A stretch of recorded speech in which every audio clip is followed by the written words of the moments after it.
নমস্কার বন্ধুরা, আশা করি তোমরা ভালো আছো এবং আমিও ভালো আছি। আজকে তোমাদের বানিয়ে দেখাবো আমাদের অনির্বাণ স্পেশাল আফগানি চাপ। চলো ভিডিওটা পুরো দেখো। চাপের জন্য আমি এখানে 25 পিস চিকেন ফ্রাই করে নিয়েছি, আর এখানে তেল গরম হয়ে গেছে। ওই ফ্রাই করা চিকেনের মধ্যে আমি দিয়ে দেবো গোটা এলাচ। অ্যাড করবো এখানে আমি পেস্ট করে রেখেছি পেঁয়াজ 1.5 কেজি। 1.5 কেজি পেঁয়াজ এখানে আমি এখন অ্যাড করে দিলাম। সুন্দর করে এখন ভেজে নেবো। কোনো পেঁয়াজের কাঁচা গন্ধ হয়ে যাচ্ছে, যতক্ষণ পেঁয়াজটাকে সুন্দর করে ভাজতে হবে আমাদের। তো এখানে পেঁয়াজটা কিন্তু সুন্দর করে ফ্রাই করা হয়ে গেছে, আমার লাল মতন হয়ে গেছে। এখন আদা রসুন আমি পেস্ট দিয়ে দেবো।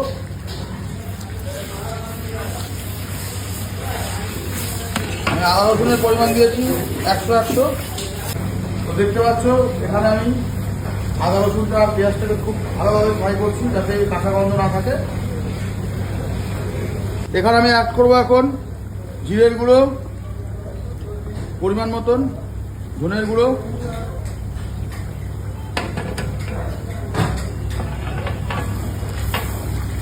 এখানে আমি অ্যাড করবো এখন কিছুটা টক দই।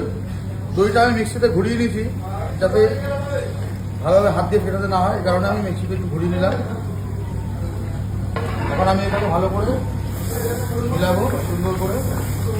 এখন এখানে অ্যাড করবো আমি কাজু মগজ পেস্ট অ্যাড করে দিচ্ছি, যেটা আমি পেস্ট করে রেখেছিলাম। অ্যাড করবো দুধ 1 লিটার,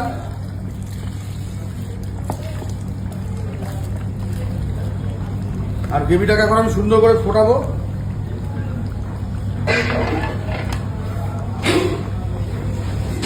অ্যাড করবো পরিমাণ মতন নুন।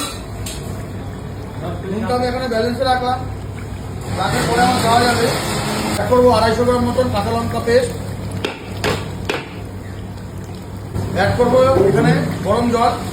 চিকেনটাকে আমি ফোটাবো এবং চিকেনটা বয়েল যেতে হয় সেই পরিমাণ আমি জল দেবো। আর জল দাও।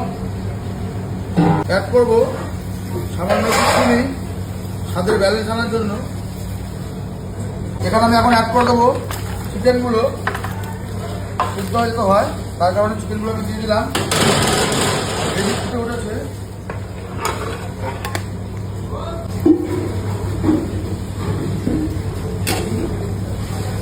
অ্যাড করবো কিছুটা ধোয়া ক্ষীর, এখানে অ্যাড করছি।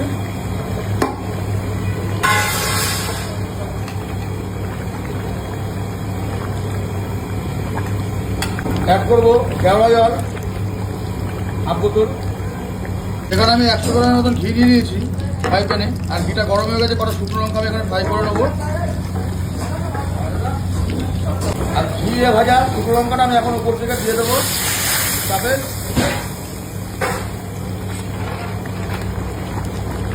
চাপ কিন্তু আমার রেডি, আফগানি চাপ। চিকেন কিন্তু দেখতে পাচ্ছ লেগ ছেড়ে দিয়েছে। যখন দেখতে হবে লেগ এরকম ছেড়ে দিয়েছে, তখন মনে যেতে হবে যে চিকেন আমার অলমোস্ট ডান। তোমরা দেখতে পেলে আফগানি চাপটা আমি কীভাবে বানালাম, একদম সহজভাবে তোমাদের দেখানোর চেষ্টা করলাম। ভিডিওটা ভালো লাগলে লাইক, শেয়ার, কমেন্ট আর ফলো করতে কিন্তু ভুলো না। চলো টাটা।